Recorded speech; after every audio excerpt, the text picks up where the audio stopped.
There is a photograph taken in northern China in 1902. A woman stands in front of a mud brick building, her hair pinned back under a dark bonnet, her dress covered in dust. She is not looking at the camera. She is looking at something beyond the frame. At something the photographer could not capture, something no lens could reach. Her name was Evelyn Marsh, and the building behind her was not a church, not a school, not a hospital. It was the last place on earth she had ever imagined she would call home. She had grown up in Hamilton, Ontario, in a house that smelled of cedar and bread. Her father was a watchmaker, a quiet man who believed that precision was next to godliness. He could repair any spring, any gear, any mechanism that had lost its rhythm. He sat at his bench each morning with a loop in his eye and worked until the light failed. Evelyn watched him as a girl and believed that broken things could always be made to tell time again. Her mother taught Sunday school at a Presbyterian church on King Street, and she had a voice that made scripture sound like something urgent and alive. She did not read the Bible the way other women read it, softly, with their hands folded in their laps. She read it the way a person reads a letter they have been waiting for their whole life. Evelyn absorbed this without knowing it. The faith settled into her bones before she had words for it. She was not a remarkable student. She was not the kind of girl who won prizes or stood at the top of examinations. What she had was a quality harder to name, a quality her teachers could not grade and her classmates could not copy. She listened, not politely, the way most people listen, waiting for their turn to speak. She listened the way water listens to a slope. She moved toward things. She moved toward the person in the room who was hurting. She moved toward the question that made everyone else uncomfortable. She could not help it. It was just the way she was made.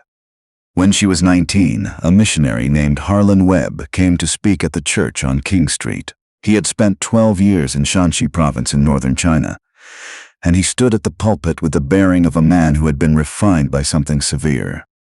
He did not speak dramatically. He did not use flourishes or theatrical pauses.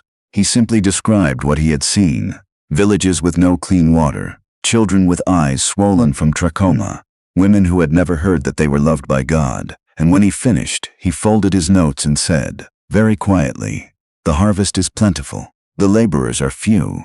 Most people in the pew that morning were moved. A few wept. Evelyn did something different. She began to calculate. She was 19. She had no medical training. She had no money. She had no connections to any mission society. She spoke not a word of Mandarin.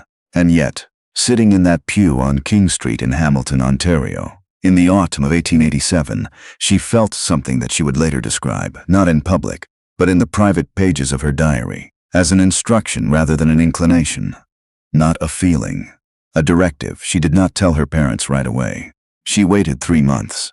She found a position as a teacher at a local school to save money.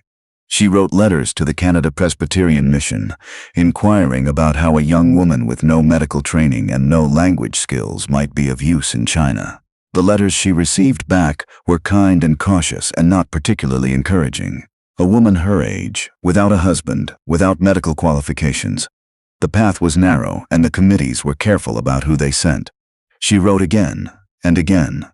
She did not write with urgency or desperation. She wrote with a calm that surprised even herself, as though the outcome were not really in question, only the timing. Her father found her letters one evening. He did not say anything at first. He sat at his workbench for a long time with the loop out of his eye, looking at the far wall. Then he turned to her and said, "You'll need to speak the language." That was his way of giving his blessing. Not with tears, not with a speech. With practicality. With the watchmaker's understanding that every mechanism requires the right parts. She began studying Mandarin with a retired missionary in Toronto, taking the train every Saturday morning. The language was unlike anything she had encountered. The tones, the characters, the grammar built on a logic entirely foreign to her English-trained mind. She struggled for months. She made errors that would have embarrassed a child. Her teacher was patient but honest. "You will not master this in Canada," he told her. "You will only master it in China." She arrived in Shanghai in the spring of 1892. She was 23 years old. The mission station she was assigned to was in a town called Fenzhou, in Shanxi Province, the same province Harlan Webb had described from the pulpit 5 years earlier.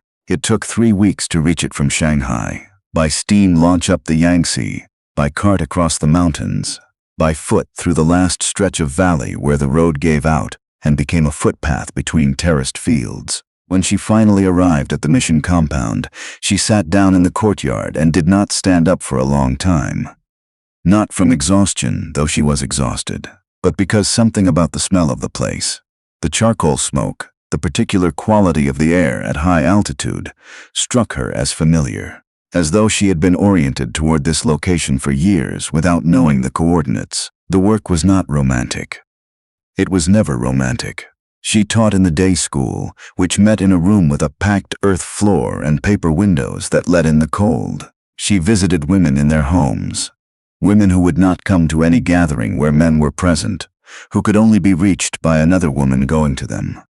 She learned to grind flour the way the local women ground flour. She learned to build a coal fire in the kind of stove they used. She ate what they ate. She stopped thinking of herself as someone who had come to give something, and began thinking of herself as someone who was trying to understand. That shift, quiet, invisible, not recorded in any official report, was perhaps the most important thing she ever did. Her Mandarin improved. More than improved. It changed. It stopped being something she translated in her head and became something she thought in. She began to dream in it. She began to make jokes in it, which made the women in the village laugh at her, with her, through her.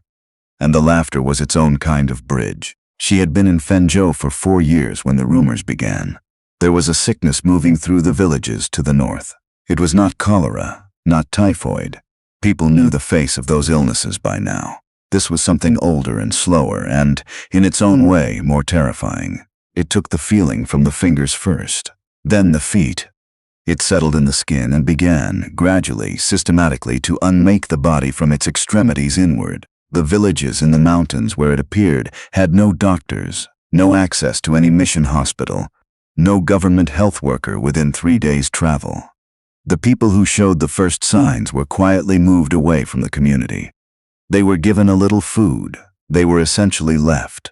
Evelyn heard about this from a woman named Ting, a widow who had become one of her closest friends and interpreters, a woman of sharp intelligence and dry humor who had survived things Evelyn could not fathom. Ting described the mountain villages with matter-of-fact economy, the way she described everything. She said the people up there had a word for those who were being left. She said it was not a word that meant sick. It was a word that meant already gone. Evelyn asked Ting to take her there. Ting was silent for a moment. Then she said, "You understand what it is?" Evelyn said she did. Ting looked at her for a long time. "Your mission will not sanction it," she said. "I know," said Evelyn. She wrote to the mission committee in Hamilton. She described what she had heard. She made her request carefully, with precision, the way her father had taught her to approach any delicate mechanism. She did not ask for permission to go immediately. She asked for permission to investigate, to see for herself whether the reports were accurate, and whether there was any practical way that the mission might respond. The reply came 3 months later. It counseled a caution. It noted the dangers. It reminded her that her primary responsibilities were to the day school and to the women's work already underway in Fenzhou. It did not say no, but it said wait. She waited. She waited 8 months. And in those 8 months, Ting brought her more reports, names of villages, numbers of people. A boy who had been perhaps 12 years old when the first signs appeared, and who was now, by all accounts, alone on a hillside, a kilometer from the village where he had been born. She stopped sleeping well, not because she was anxious, but because she had a specific image in her mind that would not leave. That boy on the hillside, 12 years old, now perhaps 13, alone. Already gone, in the language of his own people, while he was still entirely alive. The mission committee said, "Wait. God," she wrote in her diary, "does not seem to be saying the same thing." In the spring of 1897, Evelyn went north. She did not go secretly. She told the senior missionary at Fenzhou exactly where she was going and why. She arranged for another teacher to take her classes. She packed what she could carry. She and Ting went together with a mule that carried medical supplies. Not much. Some basic dressings, carbolic soap, a few medicines of limited usefulness against what she expected to find, but the best she could do. The road north lasted 3 days. The path that followed the road lasted another day. What came after the path? Evelyn never quite found the word for it. The landscape was not hostile. It was indifferent. The mountains did not care that she was there. The sky was enormous and empty and perfectly blue. The cold at that altitude was a constant presence, not unpleasant but insistent. The way a serious person is insistent. It expected you to pay attention. The first village they reached was called Huangling. The people there were cautious but not unkind. They knew why Evelyn had come before she explained it. Word had apparently preceded her, not by any organized means, but in the way that information moves through isolated communities, through the logic of an event that had not happened before. A foreign woman had come. She had not run. That in itself changed something. There were 11 people in Huangling with visible signs of the disease. 3 were children. They had been moved to a cluster of stone structures at the edge of the settlement. Not in the village, but not quite beyond it either. Suspended in a geography of exclusion that the community had developed without any official decision. Evelyn went to them. She did not make a speech. She did not read scripture. She sat down. She looked at what was in front of her. She asked, in her Mandarin, which by now was good enough, which by now was a real instrument in her hands. She asked their names. She asked how they were feeling. She asked if they had eaten. The oldest of the 11 was a man who must have been in his 60s, though the disease had made it difficult to tell. He looked at her with eyes that were the most lucid thing about him. Everything else had been slowly taken, but the eyes were absolutely present, absolutely watching. He said something to Ting that Ting translated carefully. She is not afraid. Evelyn said, no, I am not afraid. He asked why not. She thought about this for a moment. Then she said, because you are here and I was sent. She stayed. She stayed that first time for 3 weeks, until Ting reminded her that they needed more supplies, that they had left the mission station without proper arrangements, that there were other responsibilities waiting. They went back to Fenzhou. Evelyn wrote a longer letter to the committee, not a request this time, but a report. She described what she had found. She described the 11 people. She described the boy who was now, she had discovered, not 12 but 14, and whose name was Liang, and who had been surviving on whatever food his older sister left for him at the edge of the settlement, once a week, without coming close enough to touch him. She said she intended to go back. The committee wrote back. This time they did not say wait, but they did not say yes. They said they needed time to consider. She wrote, I will return to Huangling in the spring. I pray the committee will have reached a decision by then. But I will return either way. It was the plainest thing she had ever written. It was also, she knew, a line she was drawing. Not defiantly. She had no taste for confrontation, and she genuinely respected the men on that committee, believed they were acting in good conscience. But there are moments when conscience exceeds its institutional container. She had arrived at one of those moments and she knew it, and she did not flinch from knowing it. She returned in the spring. And the spring after that, by 1900, by the time the Boxer uprising swept across northern China and all foreign missionaries were ordered to evacuate to the coast, Evelyn had made 11 trips to the villages north of Fenzhou. She had established a small medical routine with supplies she had fundraised for herself, writing letters to churches in Hamilton and Toronto and Guelph and asking plainly for bandages and soap and whatever they could spare. She had learned to treat the wounds that the disease produced. She had not cured anyone. There was no cure, but she had kept people clean and fed, and, more than anything, she had refused to let them be already gone.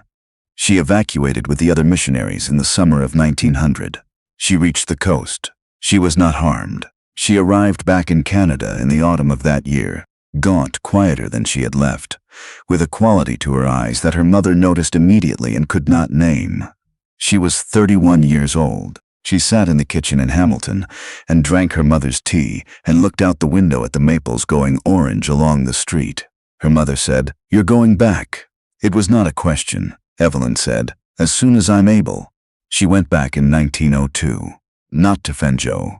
The political situation made that impossible for a time. She went to another mission station further south while she waited for the north to reopen. And she used the time the way her father had taught her to use every waiting period, not as emptiness, but as preparation. She studied. she wrote. She organized what she had learned in the north into a careful document.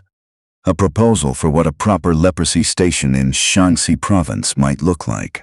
She sent it to the mission committee. She sent copies to churches in Ontario. She sent a copy to a doctor she had heard of in Toronto, who was interested in what was then still an emerging understanding of the disease's treatment. She was not naive about the bureaucratic reality. She had no illusions. She knew that proposals did not build stations, that enthusiasm in Toronto did not translate to lumber and medicine in the mountains of Shanxi. She knew that what she was asking for was significant and slow and uncertain.